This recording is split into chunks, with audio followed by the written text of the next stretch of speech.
ಮಾತನಾಡಲಾರ ಏನಮ್ಮ? ಈ ನಿನ್ನ ಮಗ ತುಂಬಾ ಉಡಾಳ, ಹಠಮಾರಿ, ವಾಚಾಳಿ ಅಂತ ನನ್ನ ಮೇಲೆ ಸಿಟ್ಟಾಗಿ ಮಾತನಾಡದೆ ಮೂಕಳಾಗಿ ಕುಳಿತಿರುವೆ ಏನಮ್ಮ?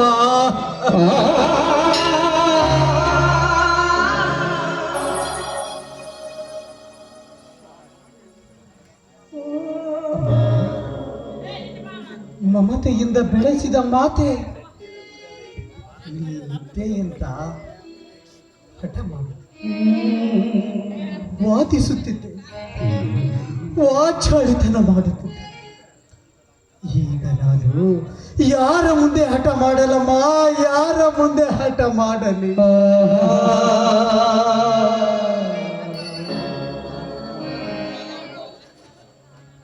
ತಂದೆ, ತಾಯಿ, ಅಣ್ಣ, ತಮ್ಮ, ಅಕ್ಕ, ತಂಗಿ ಯಾರು ಇಲ್ಲದೆ ಪರದೇಶಿಯಾಗಿ ಅದು ಹೇಗೆ ಬದುಕಬೇಕಮ್ಮ? ಹೇಗೆ ಬದುಕಬೇಕು?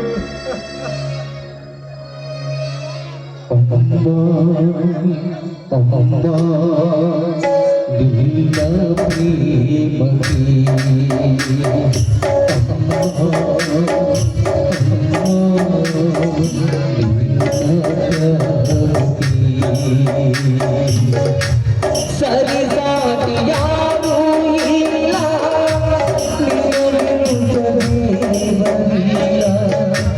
ಸರಿ ಸಾಟು ಯಾರೂ ಇಲ್ಲ. ದನಿ, ಊಟ ಮಾಡಲು ಬನ್ನಿದನಿ.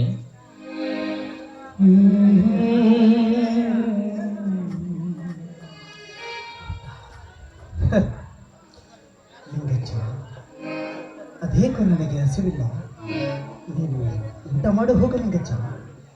ದಿನಿ, 3 ದಿನಗಳಿಂದಲೂ ನೀವು ಊಟ ಮಾಡಿಲ್ಲ. ಚೆಂಗುಲಾಬಿ ಅಂತ ನಿಮ್ಮ ಮುಖ ಬಾಡಿ ಹೋಗಿದೆ ದಿನಿ.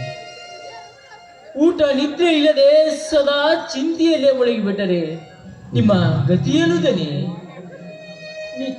ಹೀಗೆ ನೀವು ಕೊರಗುತ್ತಾ ಕುಳಿತರೆ ಶಿವನ ಪಾದಕ್ಕೆ ಶರಣಾದ ತಾಯಿಯವರು ಮರಳಿ ಬರುವರು.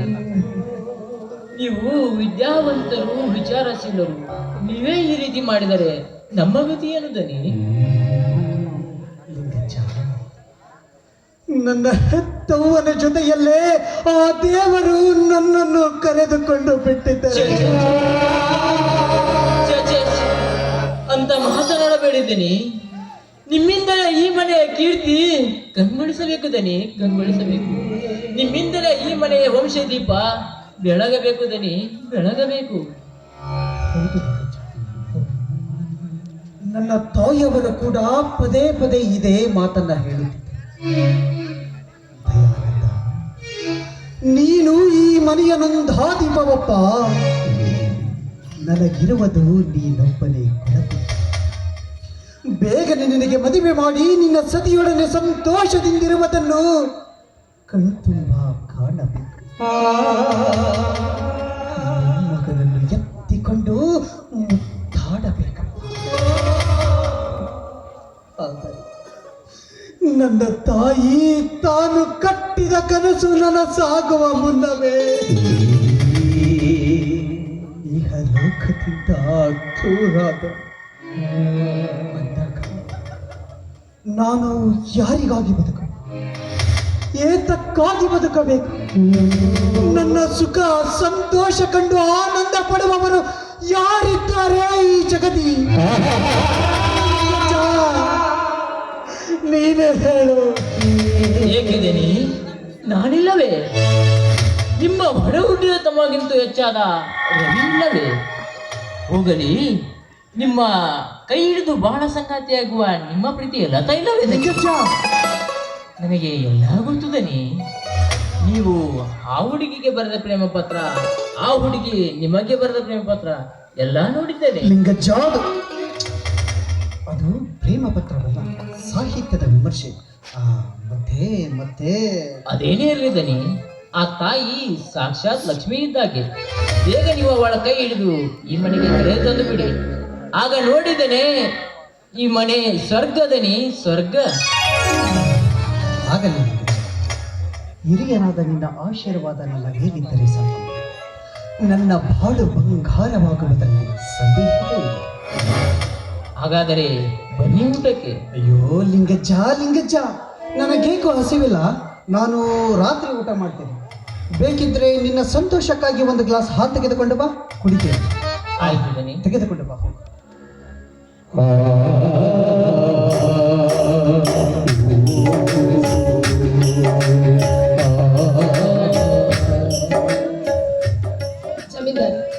ಜಮೀನ್ದಾರಿ, ನೋಡಮ್ಮ, ಈಗ ಅವರ ಮನಸ್ಸು ಸರಿಯಾಗಿಲ್ಲ. ನಾಳೆ ಬಂದು ಭೇಟಿಯಾಗಮ್ಮ. ಇಲ್ಲ ಯಜಮಾನ್ರೆ, ತುಂಬಾ ಅರ್ಜೆಂಟ್ ಕೆಲಸ ಇದೆ. ನಾನೀಗ ಅವರನ್ನು ಕಾಣದೆ ಹಾಗೆ ಹೋದ್ರೆ ನನ್ನ ತಂದೆಯವರ ಮನೆಗೆ ಸಿದ್ಧತೆ ಮಾಡಬೇಕಾಗತ್ತೆ. ಎಂತ ಹಠ ಮಾಡಿಯಮ್ಮ ನೀನು? ಪಾಪ ಅವರ ತಾಯಿ ಸತ್ತ ಚಿಂತೆಯಲ್ಲಿ ಅವರು ಕೊರಗುತ್ತಾ ಕುಳಿತಿದ್ದಾರೆ. ಅಂಥದರಲ್ಲಿ ನಿಮ್ಮಂತರ ಕಾಟ ಬೇರೆ. ಕ್ಷಮಿಸಿ ಯಜಮಾನ್ರೆ, ನನಗೆ ಈ ವಿಷಯ ಗೊತ್ತಿರಲಿಲ್ಲ. ಸರಿ, ನನ್ನ ತಂದೆ ದೈವದಲ್ಲಿ ಇದ್ದಂತಾಗ್ಲಿ. ಮನೆಗೆ ಬರ್ತೀನಿ. ಲಿಂಗಜ್ಜ, ನನ್ನ ತಾಯಿ ಸತ್ತ ಚಿಂತೆಗೆ ನನ್ನಿಂದ ಬದುಕಬೇಕಾದ ಇವರ ತಂದೆಯನ್ನು ಬಲಿ ತೆಗೆದುಕೊಳ್ಳುತ್ತಿದ್ದೇನೆ. ಯಾವನ ಆಶಾ, ಏನಾಗಿದೆ ಬಾ ಗುರುಗಳಿಗೆ. ಅಸ್ತಮಾ ರೋಗದಿಂದ ಬಳಲ್ತಾ ಇದ್ದ ಅಪ್ಪಾಜಿಯವರಿಗೆ ನಿನ್ನೆ ರಾತ್ರಿಯಿಂದ ಅದು ಜಾಸ್ತಿ ಆಗಿದೆ. ಅವರನ್ನು ನಿರಂಜನ್ ಕ್ಲಿನಿಕ್ಕಿಗೆ ಅಡ್ಮಿಟ್ ಮಾಡಿದ್ದೇನೆ. ಔಷಧಿಗೋಸ್ಕರ ಹಣ ಬೇಕಾಗಿತ್ತು. ಅದಕ್ಕಾಗಿ ಅಪ್ಪಾಜಿ ಈ ಪತ್ರವನ್ನು ಕೊಟ್ಟಿದ್ದಾರೆ. ಹಾಲು ತರುತ್ತೇನೆ.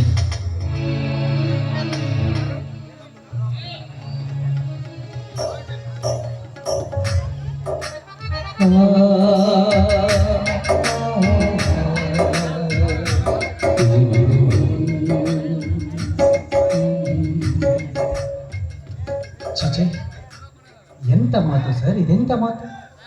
ಈ ದಯಾನಂದ ಬದುಕಿರುವವರೆಗೂ ನೀವು ನಿರ್ಭಾಗ್ಯರೇ ಸರ್, ನಿರ್ಭಾಗ್ಯ. ಆಶಾ,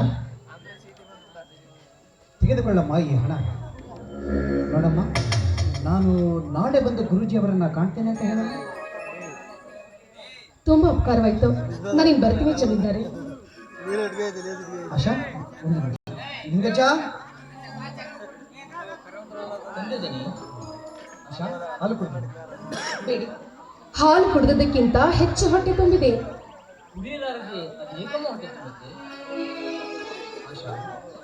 ಹಾಲೆಂದರೆ ಅಮೃತ ಅಂತ ಹೇಳಿಲ್ಲವೇ ಹಿರಿಯರು? ಅದಕ್ಕಾಗಿ ಇದನ್ನ ತಿರಸ್ಕರಿಸಬಾರದು. ಕುಡಿದು ಹೋಗಿ. ಕೊಡು ಲಿಂಗಜ್ಜ. ಮತ್ತೆ ತಾವು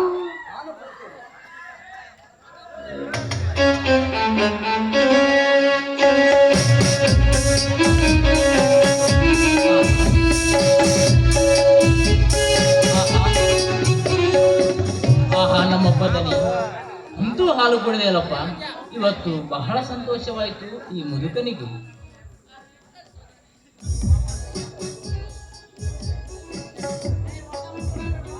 ಸರಿ ಜಮೀನ್ದಾರೆ, ನಾನಿನ್ ಬರ್ತೀನಿ.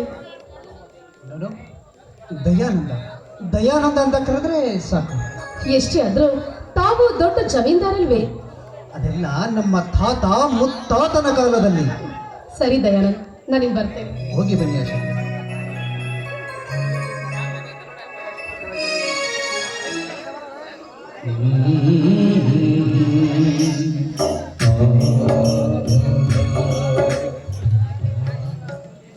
ಅಣ್ಣ,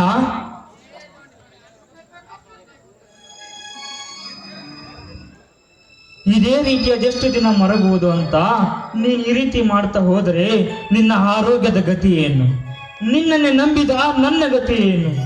ಸಾವಿರಾರು ಬಡ ಕಾರ್ಮಿಕರ ಗತಿ ಏನು? ಕಾರ್ಮಿಕರ ಗತಿ ಏನಾಗಿದೆ ರವಿ? ಅಮ್ಮ ತೀರಿ ಹೋದ ದಿನವೇ ಮುಚ್ಚಿದ ಮಿಲ್ಲನ್ನು ಇದುವರೆಗೂ ತೆರೆದಿಲ್ಲ. ಬಡ ಕಾರ್ಮಿಕರೆಲ್ಲರೂ ಕಣ್ಣೀರಿಡುತ್ತಾ ಕುಳಿತುಕೊಂಡಿದ್ದಾರೆ. ಅವರಿಗೆ ನಿನ್ನೆದುರು ನಿಂತುಕೊಳ್ಳುವ ಶಕ್ತಿ ಮೊದಲೇ ಇಲ್ಲ. ನನ್ನನ್ನು ಪೀಡಿಸದೆ ಗತ್ಯಾಂತರವಿಲ್ಲ. ಈ ರವಿ ಎಂತ ತಪ್ಪು ಮಾಡಿಬಿಟ್ಟಿಗೆಲ್ಲ ನೀನು. ಆ ಮ್ಯಾನೇಜರ್ ಚಂದ್ರನಾದರೂ ನನಗೆ ಹೇಳಬಾರದೆ. ನೋಡು, ನೀನು ಈ ಕೂಡಲೇ ಬ್ಯಾಂಕಿಗೆ ಹೋಗಿ ಕ್ಯಾಶ್ ತಂದು ಎಲ್ಲ ಕಾರ್ಮಿಕರಿಗೆ ಒಂದೊಂದು ತಿಂಗಳದ ಅಡ್ವಾನ್ಸ್ ಕೊಟ್ಟು ಹಿಂದೆ ಫ್ಯಾಕ್ಟರಿ ಓಪನ್ ಮಾಡಿ ವರ್ಕ್ ಸ್ಟಾರ್ಟ್ ಮಾಡಲಿಕ್ಕೆ ಹೇಳಿಬಿಡು. ಮಿಸ್ಟರ್ ದಯಾನಂದ್, ಇದು ನನ್ನಿಂದ ಆಗದ ಕೆಲಸ. ಯಾಕೋ ರವಿ, ನಿನಗೇನಾಯ್ತು? ಅದೆಷ್ಟು ದಿವಸ ಅಂತ ಉಪವಾಸ ಮಾಡ್ತೀಯ? ನೀನು ಇವತ್ತು ನನ್ನ ಜೊತೆ ಊಟ ಮಾಡಿದರೆ ಮಾತ್ರ ನಾನು ನೀ ಹೇಳಿದ ಕೆಲಸ ಪೂರೈಸ್ತೇನೆ. ಒಳ್ಳೆಯ ವಿಚಿತ್ರ ಮನುಷ್ಯಗಳು. ಬಾರ, ಇವತ್ತು ನಿನ್ನ ಜೊತೆಯಲ್ಲೇ ಊಟ ಮಾಡು.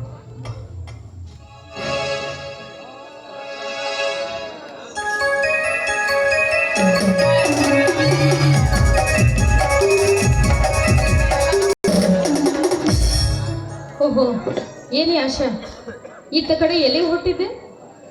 ಜಮೀನ್ದಾರ್ ದಯಾನಂದ್ರ ಮನೆಗೆ ಹೋಗಿದ್ದೆ. ಹೌದೇ?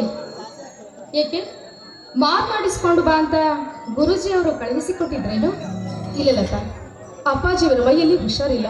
ಅವರನ್ನ ಆಸ್ಪತ್ರೆಗೆ ಅಡ್ಮಿಟ್ ಮಾಡಿದ್ದೆ. ಔಷಧ ಉಪಚಾರಕ್ಕೆ ಹಣ ಬೇಕಾಗಿತ್ತು. ಅದಕ್ಕಾಗಿ ಅಪ್ಪಾಜಿ ನನ್ನ ಕೈಯಲ್ಲಿ ಪತ್ರ ಕೊಟ್ಟು ಕಳಿಸಿದ್ರು. ಹೌದೇ? ಹಾಗಾದ್ರೆ ದಯಾನಂದ್ ಹಣ ಕೊಡ್ಲಿಲ್ಲವೇ? ಕೊಟ್ಟು. ಪಾಪ, ತಾಯಿ ತೀರಿ ಹೋದ ದುಃಖದಲ್ಲಿದ್ದ ಅವರಿಗೆ ನಾನು ಮತ್ತಷ್ಟು ಕಷ್ಟ ಕೊಟ್ಟು ಬಂದೆ ಅಂತ ಅನಿಸ್ತಾ ಇದೆ. ಹೌದೇ? ಯಾಕೆ ಆಶಾ, ನಿನ್ನ ಮೇಲೆ ಏನಾದರೂ ಸಿಟ್ಟು ಮಾಡಿದ್ರೆ? ಚೇಚಿ, ಬಿಡ್ತೋನು. ಕೋಟ್ಯಾಧೀಶ್ವರಾದ್ರೂ ಕೊಂಚ ಮಾತ್ರವೂ ಸಿಟ್ಟಿಲ್ಲ. ತಮ್ಮ ಕಷ್ಟ ಏನಿದ್ರು ಅದನ್ನು ಪರರಿಗೆ ತೋರ್ಪಡಿಸದೆ ಕರುಣೆ ತೋರಿ ಕೈ ಎತ್ತಿ ದಾನ ಮಾಡೋ ಪರಮ ಪಾವನಮೂರ್ತಿಯ ದಯಾನಂದ್. ಹೌದೇ ಆಶಾ? ಹೌದು. ನಾನಂತೂ ಅವರ ದಯಾಗುಣಕ್ಕೆ ಮಾರು ಹೋದೆ ಅಲ್ಲವೇ? ಮತ್ತೆ ಸರಿ ಸರಿ, ಬೇಳೆ ಆಯ್ತು. ಸಾಯಂಕಾಲ ನೀನು ಕೂಡ ಕ್ಲಿನಿಕ್ ಹತ್ರನೇ ಬಾ. ಅಲ್ಲಿ ಇಬ್ಬರು ಸೇರಿ ಮಾತಾಡೋಣ. ನನಗೆ ಬರಲ್ಲ? ಹಾಗೆ ಆಗಲಿ, ನಾನು ಬರ್ತೀನಿ. ನೀನು ಬೇಗ ಹೋಗಿ ಗುರೂಜಿ ಅವರಿಗೆ ಸರಿಯಾಗಿ ಔಷಧೋಪಚಾರ ಮಾಡು.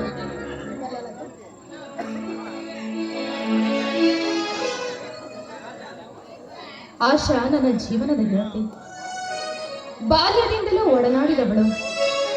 ಪಾಪ, ಅವಳಿಗೆ ಗುರುಮೂರ್ತಿ ಗುರೂಜಿಯವರನ್ನ ಬಿಟ್ರೆ ಬೇರೆ ಯಾರೂ ದಿಕ್ಕಿಲ್ಲ. ಒಂದು ವೇಳೆ ಈ ಖಾಯಿಲೆಯಲ್ಲಿ ಗುರೂಜಿಯವರು ಏನಾದರೂ ಅಸಮಿಗಿದ್ರೆ ಆಶಾಳ ಬಾಳ ಭವಿಷ್ಯವನ್ನು ಭವ್ಯತೆಗೊಳಿಸುವವರಾರು. ಆಗಲಿ, ನನಗೂ ನನ್ನ ಒಡ ಹುಟ್ಟಿದ ಅಕ್ಕ ತಂಗಿಯರಿಲ್ಲ. ಇವಳೇ ನನ್ನ ತಂಗಿ ಅಂತ ತಿಳಿದು ಇವಳ ಬಾಳಿಗೊಂದು ಬೆಳಕು ತೋರಿಸಿದರಾಯ್ತು.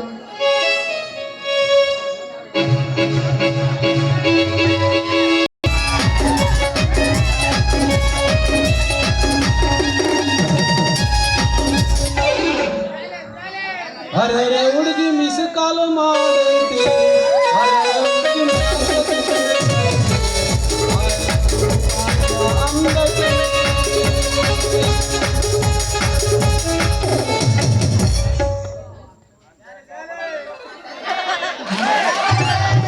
ಅರೆ ಸಾಕಾತ್ರಿ ಅಪ್ಪ ನನ್ನ ಸಲುವಾಗಿ. ಯಾಕಂದ್ರ ಆ ನಮ್ಮಪ್ಪ ಮದುವೆ ಮಾಡಂದ್ರೆ ಒಟ್ಟ ಮಾಡವಲ್ಲ. ನಾನೇನ್ ಮಾಡ್ಬೇಕಂದ್ರ ಇತ್ತಾಗ ಆ ಹುಡುಗಿ ಬರೋಕ್ ಬಂದೈತೆ. ಆ ಹುಡುಗಿ ಕೈ ಹಿಡಿದು ಕೇಳ್ತೇನೆ.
ಹಿತ್ತಲಕ್ಕ ಕರಿಬೇಡಮ್ಮ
ವಾಸುದೇವಣ್ಣನವರ ತೆಲಿಗಿಲು ಸುದ್ದ ಐತಿಲ್ರಿ ಯಾಕ ಎತ್ತಬೇಕಂತ ಮಾತಾಡಕತ್ತಿರಲ್ಲ ತಲೆ ಸಿದ್ದಿದ್ರ ನಾನು ಯಾಕೆ ಮಾತಾಡ್ತಿದ್ ನಿಂಗೆ ಊಚರಂಗ ಪೂರ್ತಿ ತಲೆ ಕೆಟ್ಟು ಮೊಸರು ಗಡಿಗೆ ಆಗೈತೆ ನೋಡು.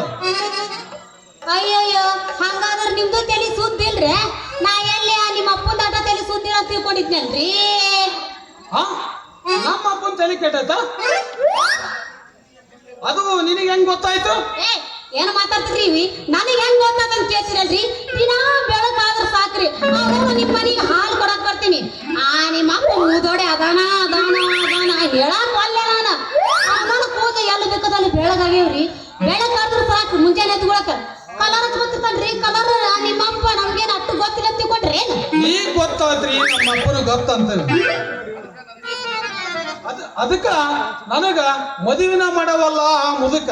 ಅಯ್ಯೋ ನಿಮ್ಮಪ್ಪ ಸತ್ತು ಮಣ್ಣು ಸೇರುವವರೆಗೂ ಮಾತ್ರ ನೀನು ಮದುವೆ ಮಾಡಕ್ ಸಾಧ್ಯನೇ ಇಲ್ಲ ತಿಳ್ಕೊಂಡ್ಬಿಡ್ರಿ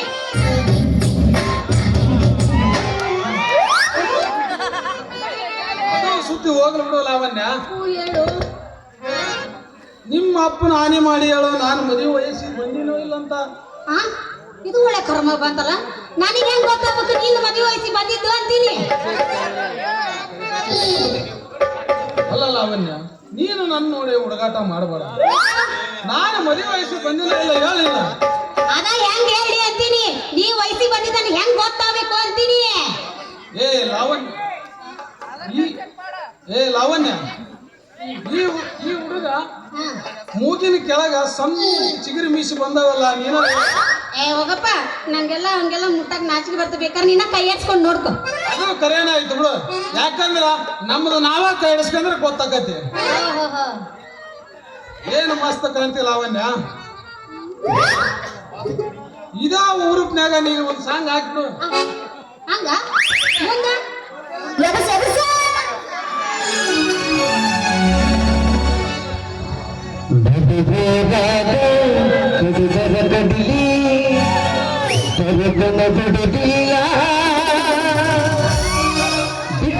ಜಾತಿ ಮಗ ಅಲ್ಲ ನಾ ತಿಳಿದ ಹರಿಲ್ಲ ನಿಮ್ಮ ಮಗಾನಂದ ಯರ ಅಂಜಿಕೆ ನನಗಿಲ್ಲ ನಿಮ್ಮ ಮಗಾನಂದ ಯರ ಅಂಜಿಕೆ ನನಗಿಲ್ಲ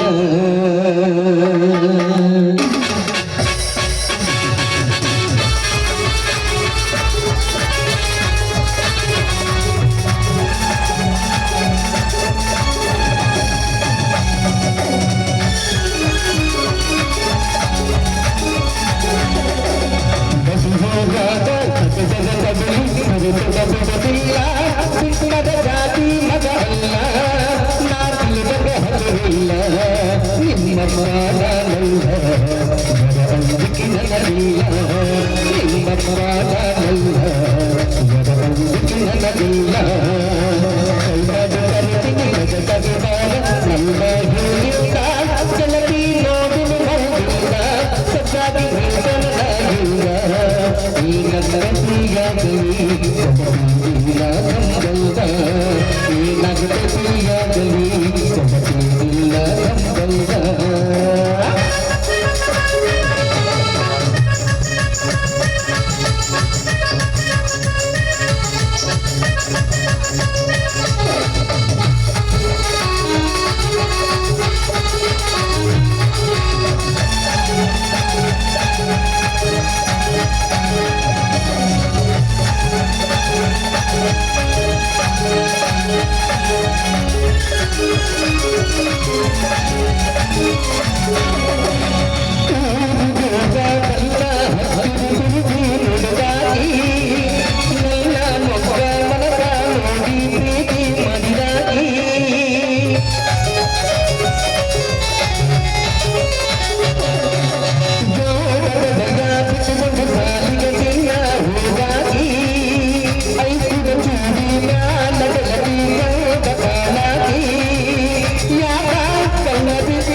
ಅದು ಮಾತ್ರ ಆಗ್ಲಾರ್ದ ಮಾತು ಮುಂದ ನೋಡ್ತೀನಿ ಅಂತ ಯಾರ್ರೀ ನನ್ನ ಕರೆದ್ರೆ ಹಾಲು ಬೇಕಾ ಈ ಸತಿ ಬಂದೆ ನಾ ಬಂದೆ ಅಲ್ಲೇ ಇರು ಆ ಕುರ್ಚಿ ಬಿಟ್ಟು ಸರಿ ಮಾಡಿ ಇವತ್ತು ಒಳ್ಳೆಯ ಮಾಡಿಲ್ಲ ಹೋಯ್ವ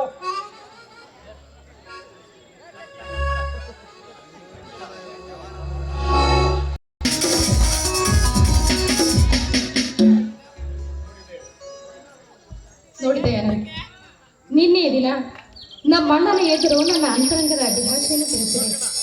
ಅದಕ್ಕೆ ನಮ್ಮ ಅಣ್ಣ ಏನು ಹೇಳಿದ್ರು ಗೊತ್ತೇ? ಏನು ಹೇಳಿದರು? ಅಂತಹ ಪುಣ್ಯಾತ್ಮನ ಕೈ ಹಿಡಿಯುತ್ತಿರುವ ನೀನೇ ಭಾಗ್ಯಶಾಲಿ ರಥ. ದಯಾನಂದರಂತಹ ಸದ್ಗುಣಿ ನನ್ನ ಭಾವ ಮೈದಾನಾಗಿ ಬರುತ್ತಿರೋದು ನಿಜಕ್ಕೂ ನನ್ನ ಪುಣ್ಯ. ಹಾಗೆ ಹೀಗೆ ಅಂತ ಬರೀ ನಿಮ್ಮನ್ನ ಹೊಗಳಿತ್ತು. ಹಾಗೆ ಲತಾ, ನಮ್ಮ ಮನೆಯಲ್ಲಿಯೂ ನಮ್ಮ ಯಜಮಾನರಿಗೆ ನಮ್ಮ ಪ್ರೇಮ ಪ್ರಕರಣ ಗೊತ್ತಾಗಿ ಬಿಟ್ಟಿದೆ. ಹೌದು, ನಿಮ್ಮ ಮನೆಯಲ್ಲಿ ನಿಮ್ಮನ್ನು ಬಿಟ್ಟರೆ ಬೇರೆ ಹಿರಿಯರು ಯಾರಿದ್ದಾರೆ? ಯಾಕಿಲ್ಲ ಲತಾ, ನಮ್ಮ ಲಿಂಗಚ್ಚ ಇಲ್ಲವೇ? ನಮ್ಮ ಮನೆಯಲ್ಲಿ ಹಾಳಾದರೂ ನನ್ನ ದೃಷ್ಟಿಯಲ್ಲಿ ಯಜಮಾನ ಲಿಂಗಜ್ಜ. ಮೊನ್ನೆ ಏನು ಹೇಳಿದ ಗೊತ್ತಿಲ್ಲತಾ? ಏನ್ ಹೇಳಿದ? ನೀನು ಸಾಕ್ಷಾತ್ ಲಕ್ಷ್ಮಿ. ಬೇಗನೆ ನನ್ನ ಕೈ ಹಿಡಿದು ನಮ್ಮ ಮನೆಗೆ ಬಂದು ಬಿಟ್ಟರೆ ನಮ್ಮ ಮನೆ ಸ್ವರ್ಗ ಸಮಾನವಂತೆ. ಇನ್ನು ನೀನು ಹೇಳಿದ ಮುದುಕ. ಪಾಪ ನಮ್ಮಿಬ್ಬರ ಪ್ರೀತಿಯನ್ನು ಕಂಡು ಅದೆಷ್ಟು ಆನಂದ ಪಟ್ಟಿದ್ದಾನೆ. ಅಂದ ಹಾಗೆ ದಯಾನಂದ್, ನಮ್ಮಿಬ್ಬರ ಮದುವೆ ಯಾವಾಗ? ನೋಡು ಲತಾ, ಪ್ರೀತಿಯ ಹಕ್ಕಿಗಳಾಗಿ ಪ್ರೇಮದ ರೆಕ್ಕೆ ಕಟ್ಟಿಕೊಂಡು ದಿನಾಲು ಹಾರಾಡುತ್ತಾ ತಿಳಿ ನೀಲಿ ಗಗನ ಚುಂಬಿಸುವ ಈ ಸಂತೋಷ, ನೆಮ್ಮದಿ, ಮದುವೆ ಎಂಬ ಸಂಕೋಲೆಯಲ್ಲಿ ನಾವು ಬಂಧಿತರಾದರೆ ಅದಕ್ಕಾಗಿ ಇನ್ನು ಕೆಲ ಕಾಲ ಪವಿತ್ರ ಪ್ರೇಮಿಗಳಾಗಿ ಪ್ರಣಯ ಸಾಮ್ರಾಜ್ಯದ ರಾಜ ರಾಣಿಯರಂತೆ ಹಾಡುತ್ತಾ ಹಾರಾಡುವ. ಇಷ್ಟೇಕೆ ಅವಸರ? ನೋಡಿ ದಯಾನಂದ್, ನಾನೇಕೆ ಇಷ್ಟೊಂದು ಅವಸರ ಪಡ್ತಾ ಇದ್ದೀನಿ ಅಂದರೆ, ನನ್ನ ಊರಿಗೆ ಗೆಳತಿಯರೆಲ್ಲ ಮದುವೆಯಾಗಿ ಒಂದೊಂದು ಮಗುವಿನ ತಾಯಂದಿರಾಗಿದ್ದಾರೆ. ಅವರೆಲ್ಲರೂ ನನಗೆ ಅಣಕವಾಡುತ್ತಾರೆ, ವ್ಯಂಗ್ಯವಾಗಿ ಕೇಳ್ತಾರೆ ನಿನ್ನ ಮದುವೆ ಯಾವಾಗ ಅಂತ. ಅದಕ್ಕಾಗಿ ನೀನು ಬೇಗನೆ ಒಂದು ಮಗುವಿನ ತಾಯಿಯಾಗಬೇಕೆಂಬ ಹೆಬ್ಬಯಕೆ. ನೋಡು ಲತಾ, ನಿನಗಿಂತಲೂ 100 ಪಟ್ಟು ಹೆಚ್ಚು ಮಗುವಿನ ತಂದೆಯಾಗುವ ಆಸೆ ನನಗಿದೆ. ಇನ್ನೊಂದು ವಿಷಯ ಲತಾ, ನನ್ನ ಮಗ ದೊಡ್ಡ ಕಲಾವಿದನಾಗಬೇಕು, ದೊಡ್ಡ ಸಂಗೀತಗಾರನಾಗಬೇಕು, ಕಮಲ ಹಾಸನನಂತೆ ಸಕಲ ಕಲಾ ಪ್ರವೀಣನಾಗಬೇಕು ಅಂತ ನನ್ನ ಆಸೆ. ಛೇ, ದಯವಿಟ್ಟು ಬೇಡಿದೆ ಅವನು. ನನ್ನ ಮಗ ಓದಿ ದೊಡ್ಡ ಡಾಕ್ಟರ್ನಾಗಬೇಕು, FRCS ಲಂಡನ್, FRCS ಅಮೆರಿಕ ಪದವಿಯನ್ನು ಪಡೆದು ಹೆತ್ತವರ ಹೆಸರನ್ನು ಮುಂದೆ ತರುವ ಸತ್ಪುತ್ರನಾಗಬೇಕು. ಆಗ ಜನರು ನಮ್ಮನ್ನು ಹಾಡಿ ಹೊಗಳುತ್ತಾರೆ. ಇಂಥ ಮಗನನ್ನು ಹೆತ್ತ ತಂದೆ ತಾಯಿಗಳು ನಿಜಕ್ಕೂ ಭಾಗ್ಯವಂತರು ಎಂದು. ಹೌದಿಲ್ಲ? ಹಾಗೆ ಆಗಲಿ, ನಿನ್ನ ಮಗ ದೊಡ್ಡ ಡಾಕ್ಟರ್ನೇ ಆಗಲಿ, ನಾನೇಕೆ ಬೇಡವೆನ್ನಲಿ? ಅವನಿಗೆ ತಿಂಗಳು ಹಣ ತಪ್ಪದೆ ಕಳಿಸಿಬಿಡಿ. ಯಾರು ಬೇಡವೆನ್ನುತ್ತಾರೆ? ನಾಳೆ ಏಮೋ ಮಾಡಿಬಿಡೋಣ ಲತಾ. ಹೌದು, ತಪ್ಪದೇ ಮಾಡಿಬಿಡಿ.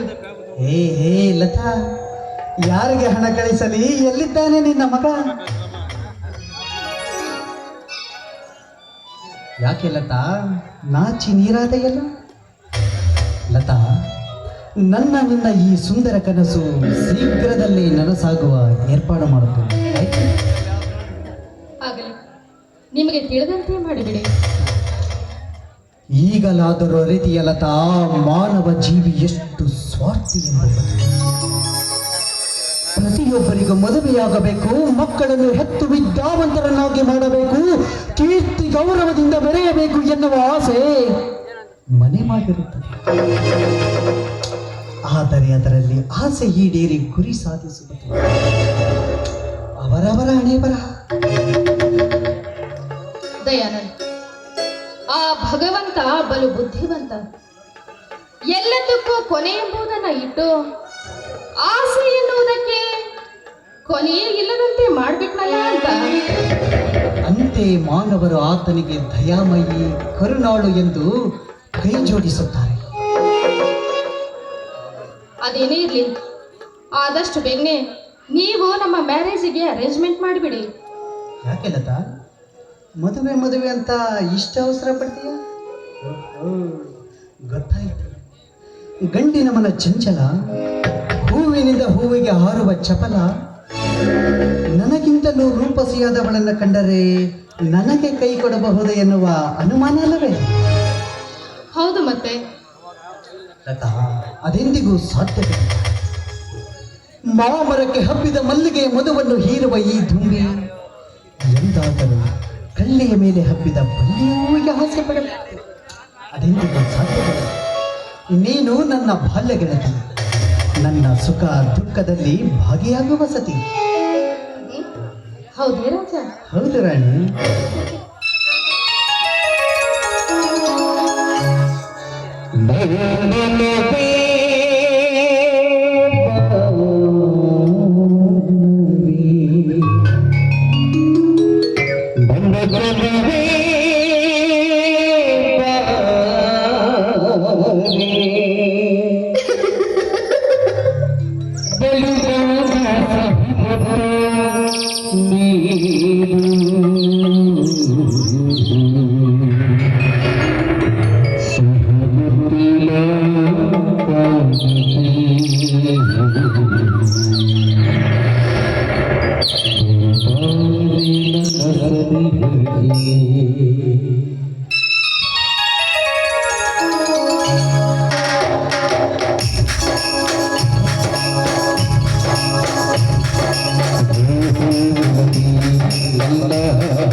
ಬಯಸಿದ ಬ್ಯೂಟಿಗೆ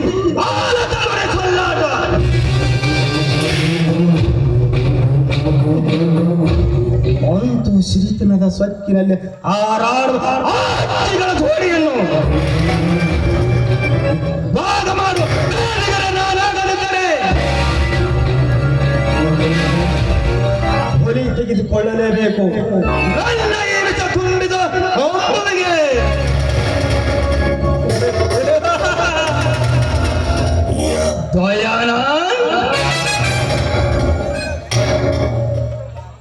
ಮುದ್ದ ಮಾನವನಾದ ನಿನ್ನ ಮೆಲ್ಲಿನಲ್ಲಿ ನಾನೇ ಜೊತೆಗೆ ಸೇರಿಕೊಂಡರು.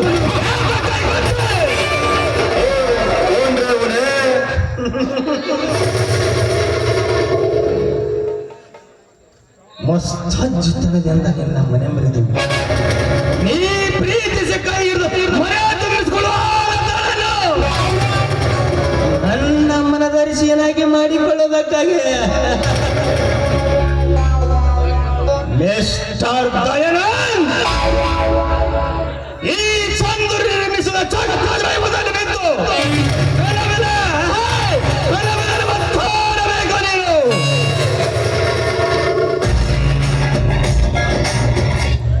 ಆಲ್ ರೈಟ್ ದಯಾನಂದ ನಮ್ಮ ಮಾಮರಿಗೆ ನೀ ಹಬ್ಬಿ ಮುಂಚಿತವಾಗಿ